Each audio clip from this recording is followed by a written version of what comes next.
Good news guys, kinaabot na nga itong i-order nga microphone. Watch out, kay 100k plus sold na ni siya. So, muna siya nag-trending karon nga ano ba, nga microphone. So, kining, one po tanong, magkapilakil po tas mga trend. So, nag-order sa ko din, nato ning sulayan. O, nindot ba siya og ingog guys, kaya nindot madali siya kingog, makanindot madali siya og ingog, no? Then, pagpalit ako ni guys, naka-free shipping ni siya, 200 plus lang isa. So, sulit kayo, o, diara. Diara, gid siya guys. So, ang model name niya is KS 9000H.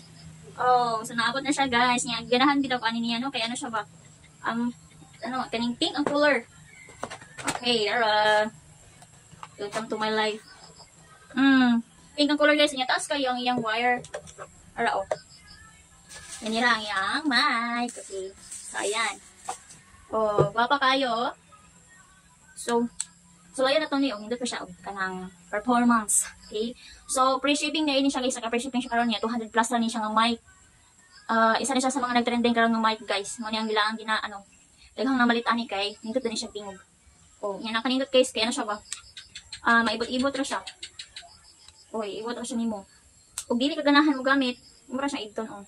Nya ang color layda. Pambabahay kay color guys. So, magkanta-kanta na tani kay natay bagong mic.